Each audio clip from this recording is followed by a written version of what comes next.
¿Qué le pasó a tu hija que te hizo darte cuenta de que la opción nuclear era la única? Cuando mi hija tenía 13 años, de repente se emocionó mucho por ir a la escuela. Esta era la misma niña que 2 semanas antes había tratado de hacerse la muerta para faltar a clases. Así que, naturalmente, le pregunté por qué el cambio. Oh, ahora tengo al señor Martínez para historia todos los días. Su clase es súper divertida. Sonreí, contenta de que finalmente no odiara la escuela. No pensé mucho en ello otra vez hasta una semana después, cuando Sofía empezó a poner su alarma 30 minutos antes, solo para elegir el atuendo perfecto para la escuela. No es que Sofía nunca se preocupara por su apariencia, pero siempre estaba bien con solo ponerse la primera cosa limpia. Recuerdo preguntarle si estaba tratando de impresionar a un chico que le gustaba, y su cara se puso totalmente roja. «No digas eso». «¡Mamá!», gritó. Ahí fue cuando me volví verdaderamente sospechosa. Empecé a observar sus cambios de humor adolescentes normales más cuidadosamente, y me di cuenta de que siempre estaban relacionados con el señor Martínez. Ella nunca lo admitiría. Pero noté cosas como si el señor Martínez elogiaba su proyecto. Flotaría por la casa durante horas. Pero si el señor Martínez no la reconocía mucho ese día, apenas hablaría y picotearía su plato durante la cena. Ahí fue cuando la puse a prueba de manera sutil. Estaba pensando en cambiarte de la clase del señor Martínez. Creo que sería bueno para... «¡No puedes hacer eso!», gritó antes de que pudiera terminar mis palabras. La miré en blanco. «¿Pero por qué no?», pregunté. Silencio. Silencio ensordecedor. No dijo ni una palabra. Solo se levantó y se dirigió directamente a su habitación, sacando su teléfono para enviar mensajes a alguien antes de llegar a las escaleras. Esta era Sofía, mi niña que solo 2 meses antes no se preocupaba por una sola cosa relacionada con la escuela. Siempre había sido extremadamente abierta sobre todo, también. Así que esto era un gran problema. Esa noche, me escabullí a su habitación y busqué en su teléfono. Sé que esto fue una gran violación de la privacidad, pero realmente sentí que no tenía otra opción. Tenía un presentimiento de que estaba en peligro. Revisé cada aplicación de mensajería que pude encontrar, buscando cualquier cosa relacionada con el señor Martínez, y ahí fue cuando lo encontré. Un hilo de correos electrónicos en un email de respaldo que había hecho aparentemente específicamente para comunicarse con él. El último email de él decía: «No puedo esperar a verte durante mi periodo libre mañana». Mis manos empezaron a temblar mientras abría el hilo, y lo que leí me hizo querer vomitar. El señor Martínez le estaba diciendo a mi hija de 13 años que era madura para su edad y especial, y que su conexión trascendía las relaciones normales estudiante-maestro. Le enviaba fotos de regalos que le daría, y ella le decía que los estaba escondiendo en su mochila. Fui silenciosamente a revisar su mochila tan pronto como lo leí, y ahí fue cuando lo vi. Maquillaje profesional caro, atuendos maduros, medias, todos como regalos del señor Martínez. Quería vomitar. ¿Qué haces cuando te das cuenta de que tu hija está siendo manipulada? Lo primero que hice fue tomar fotos de todo con mi propio teléfono mientras trataba de no gritar. Mi primer instinto fue decirle a la escuela, decirle a la policía, decirle a alguien, pero sabía que no podía. Porque el señor Martínez no era solo cualquier maestro regular. Los padres del señor Martínez habían donado mucho a la escuela. Su hermano era el jefe de policía que acababa de hablar en nuestra reunión de padres sobre proteger a los niños. Su esposa estaba en la junta escolar. Si iba a las autoridades, probablemente no me tomarían en serio. Tal vez incluso me destruirían. Y entonces, hice la única cosa que se me ocurrió. Empecé a documentar todo mientras fingía que todo era normal. Comencé a hacer voluntariado en la escuela sin que Sofía lo supiera, y observé cómo interactuaba con ella. Tomé fotos de los regalos y respaldé los correos electrónicos en diferentes nubes. Empecé a ver documentales con Sofía sobre consentimiento, y hablando sobre noticias donde maestros lastimaron estudiantes. Podía ver la rueda del hámster en su cabeza girando mientras veíamos estos. A menudo se excusaba a mitad de camino, se inquietaba nerviosamente, se mordía las uñas. Finalmente se estaba dando cuenta de la verdad de lo que estaba pasando.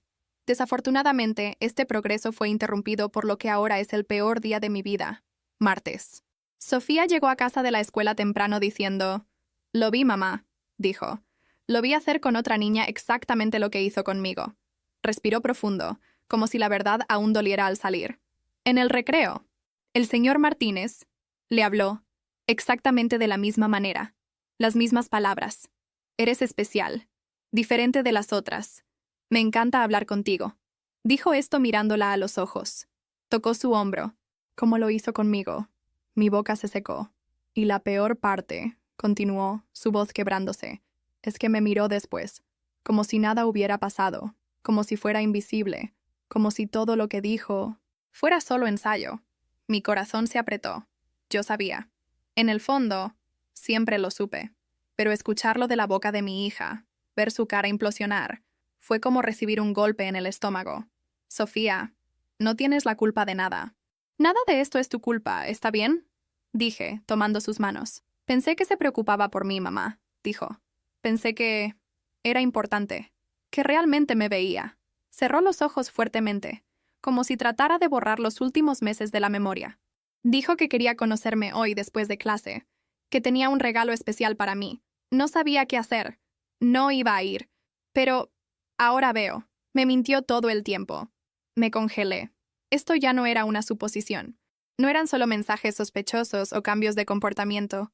Era confirmación directa. Estaba tratando de aislar a mi hija, usar regalos, palabras y promesas para preparar algo que ella, inocente como era, aún no había nombrado. Pero yo sabía el nombre, y era asqueroso. Abracé a mi hija fuertemente, tragando el grito que amenazaba con escapar de mi garganta. Ella tembló, pero ya no lloró. Parecía vacía. Ya no pasarás por esto sola. Le susurré al oído. Te lo prometo. Cuidaré de ti. Y él nunca se acercará otra vez. Nunca más. Asintió, sin decir nada, y se durmió ahí mismo, exhausta. La cubrí con una manta. Me levanté y cerré la puerta de la sala. Sabía que desde ese momento mi vida sería diferente. No podía esperar más. O confiar en protocolos. Necesitaba actuar. Ahora. Pero para actuar, necesitaba pruebas. Y el siguiente paso sería aún más difícil. Esa noche, cuando Sofía finalmente se durmió, me senté en la oscuridad por largos minutos, mirando a la nada. Mi corazón estaba inquieto. Sabía que no podía simplemente dormir y fingir que todo esto pasaría con una conversación o bloqueando su teléfono. Esta no era una pelea adolescente. Era serio. Demasiado serio. Y necesitaba pruebas. Necesitaba mostrar, claramente, quién era él realmente, incluso para ella. Fui a la habitación de Sofía, respiré profundo y cuidadosamente tomé su teléfono. Sabía la contraseña. Nunca necesité usarla sin permiso, pero ahí, eso era más que permitido. Era necesario. Abrí la aplicación de mensajería y fui directamente al historial con el señor Martínez. Los últimos mensajes estaban ahí. Intactos. Él la llamaba mi niña inteligente. Dijo que tenía un brillo diferente, que la forma en que veía el mundo era única para alguien tan joven. Las palabras parecían gentiles a primera vista, casi como aliento común, pero no lo eran. No cuando se añadían al contexto. No cuando sabía lo que él estaba haciendo. Respondí cuidadosamente, fingiendo ser ella. Hola, dijiste que tenías un regalo especial. ¿Qué es? Su respuesta llegó en segundos, como si estuviera esperando. Te va a encantar. Lo elegí con cuidado, pero solo te lo mostraré si prometes no decirle a nadie. Es solo nuestro, ¿está bien? Tragué saliva con dificultad. Continué. ¿Dónde nos vamos a encontrar? Envió la dirección de un parque remoto, tarde en la tarde del día siguiente. Dijo que era más seguro ahí. Añadió un emoji guiñando. Y luego escribió. Trae esa bolsa negra que usaste la semana pasada. Te ves hermosa con ella. En ese momento, mi cuerpo se congeló. Esto no era solo una conversación inocente. No era solo un maestro cruzando límites con palabras. Él estaba planeando. Estaba confiado. Esta no era la primera vez que había hecho algo así. Se podía decir por la forma en que escribía, como si supiera exactamente cómo manipular. Continué el diálogo, manteniendo la pose de una niña curiosa y ansiosa. Él comenzó a hablar más abiertamente. Dijo que había estado esperando este momento por mucho tiempo, que era difícil contenerse en las clases, y que ella necesitaba entender que su vínculo era demasiado especial para caber dentro de la escuela. Usó palabras como conexión verdadera, amistad secreta, libertad para ser quienes somos. Leí cada oración como si tuviera una cuchilla atravesando mi pecho. Tomé capturas de pantalla. Copié los mensajes. Guardé todo en más de un lugar. Todo mi cuerpo temblaba, pero sabía que necesitaba mantener el control. Él pensaba que estaba al mando, que nadie lo desafiaría jamás, que era intocable. Cerré la aplicación, dejé el teléfono en el sofá y puse mis manos en mi cabeza. Respiré profundo varias veces. Lloré silenciosamente, porque en ese instante realmente me golpeó. Si no hacía algo, nadie lo haría. ¿Podía ir a la escuela? Probablemente me silenciarían. Sus padres eran donadores a la institución. Su esposa era parte de la junta. Su hermano era el jefe de policía local. No era estúpida. Había visto historias similares antes. Y todas terminaban con la víctima siendo desacreditada y el depredador transferido a otra escuela con un historial limpio. Pero conmigo sería diferente. Si el sistema estaba podrido, entonces crearía el mío propio. Y en ese instante, abrí el navegador y escribí con dedos temblorosos: ¿cómo reportar depredadores en línea sin involucrar autoridades locales? Pasé horas esa madrugada sumergida en sitios web, foros, videos. Cada enlace que hacía clic me llevaba a otro caso, otra historia, otro grito ahogado pidiendo ayuda. Era aterrador darse cuenta de cuánto más común era esto de lo imaginado. Y peor, cómo tantas personas poderosas eran capaces de silenciar todo con un gesto, una donación o un apellido influyente. Pero fue en Instagram que encontré algo que me llamó la atención. Un video con el título: "Lo atrapamos en vivo. Nunca se acercará a nadie otra vez". Era de una página con miles de seguidores, que confrontaba a personas que se hacían pasar por adolescentes para atraer adultos con malas intenciones. Filmaban todo, traían evidencia, y solo entonces llamaban a la policía, con todo documentado. Vi uno, luego otro, luego otro.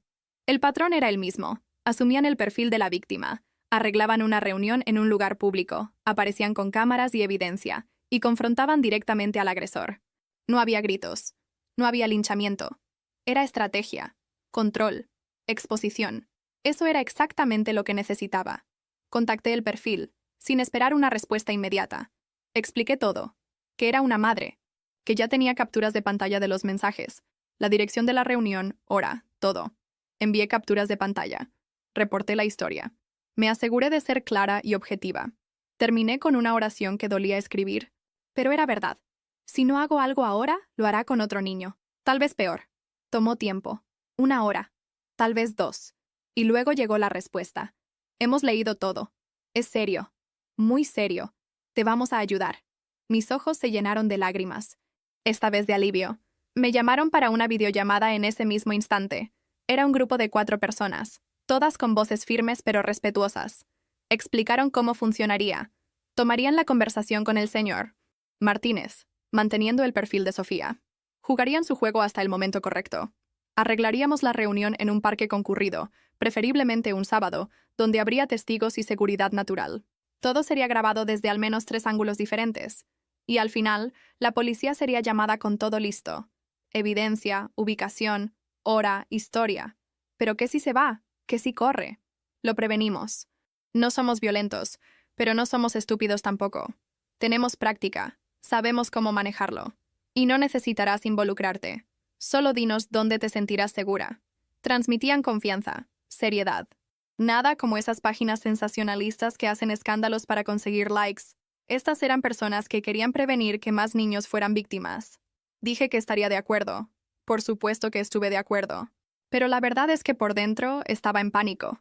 El riesgo, la exposición, la tensión de que algo pudiera salir mal. Era un peso difícil de llevar. Pero luego miré el teléfono de Sofía, aún en la mesa, y recordé lo que leí en los mensajes. Todo lo que él había dicho. Cómo ella creyó que era especial. Ella era especial. No por él, sino por ser quien es. Por ser mi hija. Y nadie, tenía el derecho de jugar con eso. Pusimos la trampa para el sábado, 3 días después. El grupo me pidió que me mantuviera distante, observando desde lejos, para que Sofía no estuviera en riesgo y Martínez no notara nada extraño. Ellos se encargarían de todo. Esa noche, no dormí ni un minuto. Me senté junto a la cama de mi hija, y me quedé ahí, escuchando su respiración pacífica. Le arreglé los mechones de cabello, como lo hacía cuando era bebé, y prometí silenciosamente: él nunca te tocará otra vez, ni siquiera con palabras. Nunca más. El sábado amaneció con un silencio extraño. Sofía aún dormía, y yo había estado despierta por horas. Me duché. Me cambié de ropa y salí con alguna excusa. Dije que iba al mercado, que regresaría rápido. Ella lo creyó. No tenía forma de imaginar lo que estaba a punto de pasar. Llegué al parque media hora antes de la hora acordada. Me estacioné lejos, lo suficiente para no ser vista. El grupo ya estaba ahí, discretamente esparcidos. Uno de ellos estaba ajustando el trípode de una cámara escondida entre los arbustos. Otro estaba fingiendo tomar fotos del paisaje con su teléfono. El tercero estaba comiendo un sándwich en un banco de madera, usando lentes de sol, observando todo.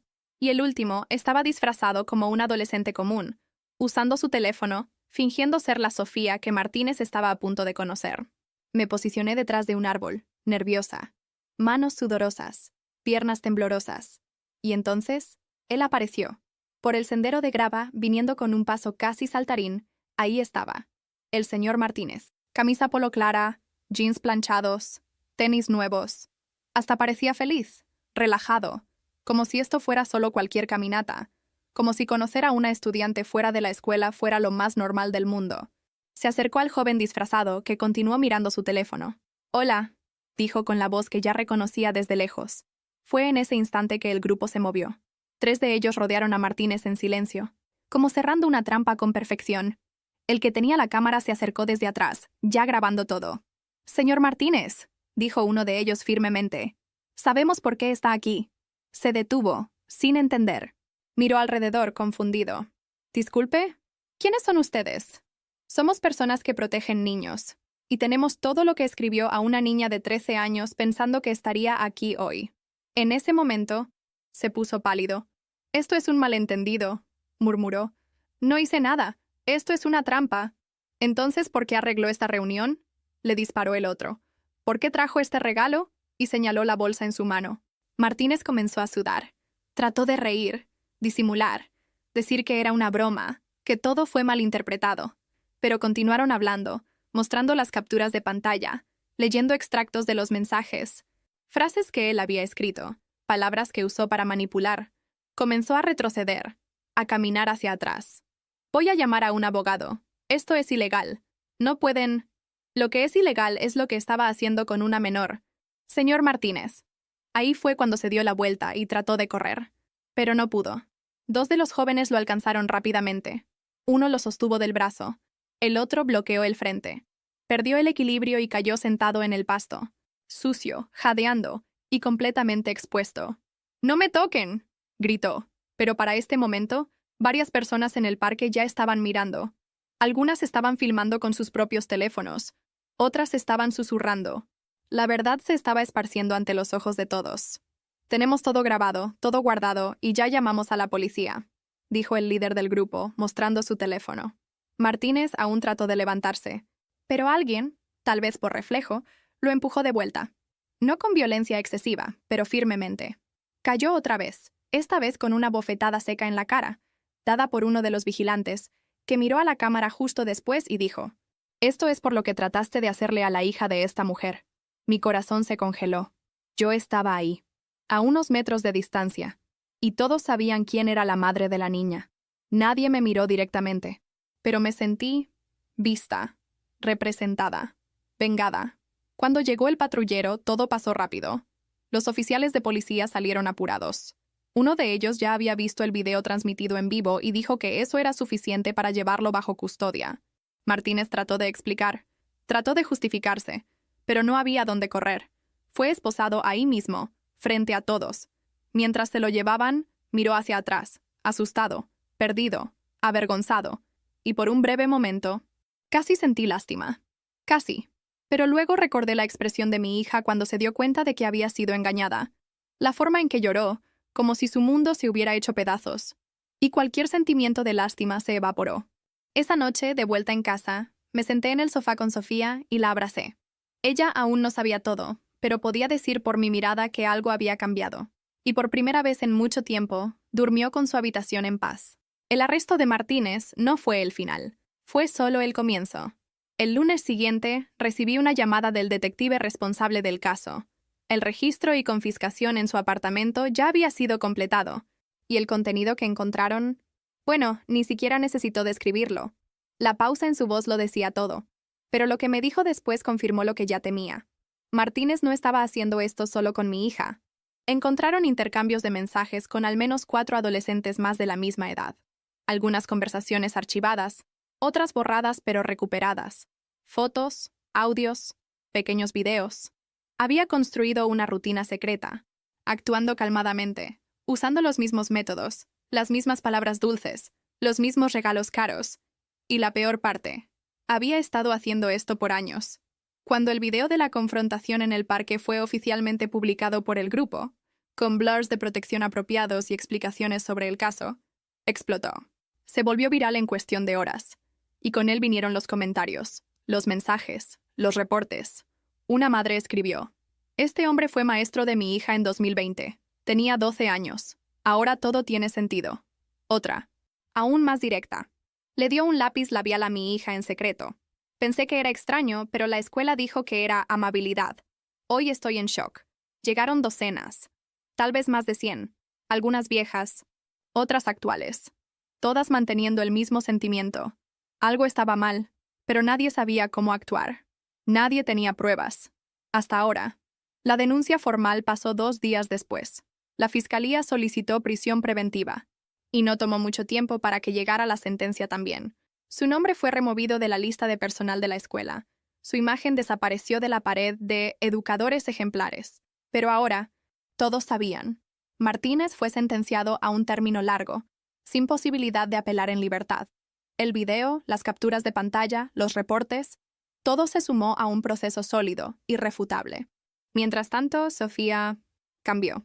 Al principio, el trauma aún la visitaba en largos silencios y pesadillas esporádicas, pero con el apoyo psicológico que buscamos, comenzó a entender que no tenía la culpa de nada, que fue manipulada por alguien que usó su posición para esconderse, y que su valor, contándome todo, se salvó no solo a sí misma, sino a otras niñas también.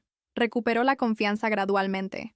Volvió a dibujar, volvió a hablar con entusiasmo, y un día me dijo una oración que me rompió por dentro.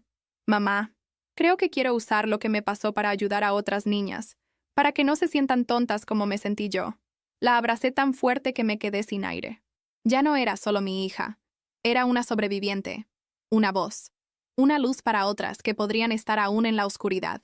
Hoy en día, ambas somos invitadas a círculos de conversación en escuelas, no para decir nombres o exponer detalles, sino para enseñar, para alertar, para recordar a la gente que el peligro a veces usa corbata, dice buenos días en el pasillo y finge enseñar. La comunidad cambió también. La escuela implementó nuevos protocolos. Los maestros comenzaron a ser más supervisados. Los padres empezaron a prestar más atención.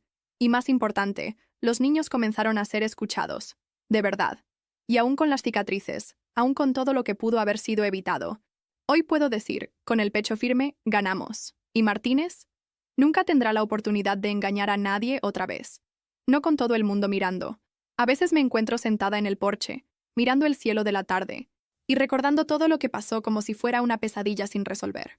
Pero luego Sofía aparece riéndose con algún libro en sus manos, o me llama para ver una ilustración que dibujó ella misma, y recuerdo, no fue una pesadilla, fue real. Y aún así, sobrevivimos, pero nadie salió igual. Sofía, por ejemplo, es una niña diferente ahora. Sigue siendo dulce, pero no ingenua. Aprendió, con una dureza que nunca quise que enfrentara, que el mundo puede ser peligroso aún donde debería ser seguro. Pero también descubrió algo más, que es fuerte, que su voz importa, y que cuando es escuchada, puede cambiar las vidas de otras personas. Aún va a terapia, no porque esté rota, sino porque sabe que cuidar la mente es tan importante como cuidar el cuerpo. A veces, en algunas noches más tranquilas, aún se inquieta, se revuelve en la cama, pero son cada vez más raras. Y hoy me mira a los ojos con firmeza. Sabe lo que quiere, sabe que merece respeto, y no acepta menos que eso. Se inscribió en un grupo de apoyo para niñas que pasaron por experiencias similares. Ha estado dando charlas en escuelas, aún a su corta edad, y me dijo el otro día: «Mamá, nunca más pensaré que quedarse callada es más fácil. Eso vale más que cualquier diploma». ¿Yo? Bueno, yo cambié también. Nunca fui del tipo combativo. Siempre fui más del tipo que resuelve las cosas a través del diálogo, la paciencia. Pero cuando se trata de proteger a un niño, descubres fuerzas que no sabías que tenías. Hoy soy activa en campañas educativas. Ayudo a otros padres a identificar señales tempranas de manipulación y abuso. Y sobre todo, soy una madre que aprendió a escuchar. Con mis ojos, con mi corazón. Por mucho tiempo me culpé por no notar antes. Pero hoy entiendo que la culpa no construye. La vigilancia sí. Y el amor atento salva. El señor Martínez, bueno, su nombre se volvió sinónimo de advertencia. Cumple su sentencia en régimen cerrado. sin pronóstico de reducción. Los abogados intentaron todo, pero la evidencia era abrumadora. Además de nuestro caso, otras 4 familias formalizaron denuncias. Una de ellas reveló que habían tratado de advertir a la escuela años atrás, pero fueron ignorados. Ahora, todo salió a la luz. La última noticia que tuve de él fue durante el juicio final, cuando trató de hacer un discurso diciendo que fue malentendido. El fiscal simplemente respondió: fue entendido perfectamente, por eso está aquí. Y ahí terminó la carrera, reputación y disfraz que había usado por tanto tiempo. Los vigilantes, bueno, continúan con su trabajo. El video del caso de Sofía fue el que más se viralizó en su perfil hasta la fecha. Millones de visualizaciones, invitaciones a entrevistas. Pero más importante que la fama fue el impacto. Recibieron apoyo de ONGs, psicólogos, consejos de protección infantil. Mejoraron sus métodos. Crearon asociaciones con departamentos de cibercrimen. Y saben que no pueden tomar la justicia en sus propias manos, pero pueden exponer lo que necesita ser visto. Me enviaron un mensaje recientemente. Tu hija salvó vidas. Y tú también. Las otras niñas, bueno, cada historia es un universo. Algunas ya estaban lejos de la escuela. Otras aún estaban atrapadas por el miedo, la duda, el trauma. Pero la exposición del caso hizo que recibieran apoyo real. Terapia, apoyo legal, escucha calificada. Algunas madres vinieron a mí, emocionales, diciendo: nos diste valor para hablar. No hay premio en el mundo que pague por eso. La escuela, por supuesto, entró en crisis. Trataron de negar al principio. Luego trataron de minimizar. Pero la presión pública fue demasiado grande. La junta fue reemplazada. Los protocolos de protección fueron actualizados. Hoy hay cámaras en pasillos, entrenamiento para identificar comportamiento sospechoso y una nueva política de escucha activa para estudiantes. Aún desconfío de algunas intenciones internas, pero al menos ahora saben que están siendo observados. Y en cuanto a la comunidad, despertó. La gente comenzó a mirar a sus propios hijos con más atención, a hacer preguntas que antes parecían exageradas, a entender que el abuso no siempre tiene una cara fea o una voz áspera. A veces viene disfrazado como un cumplido, un regalo, una amistad especial. Y finalmente, a mí misma, aprendí a confiar otra vez. No en el sistema, no en las autoridades, sino en mí misma, porque hice lo correcto, aun cuando fue difícil. Y porque mi hija me miró en medio del caos y vio un puerto seguro. Ella sobrevivió. Nosotras sobrevivimos.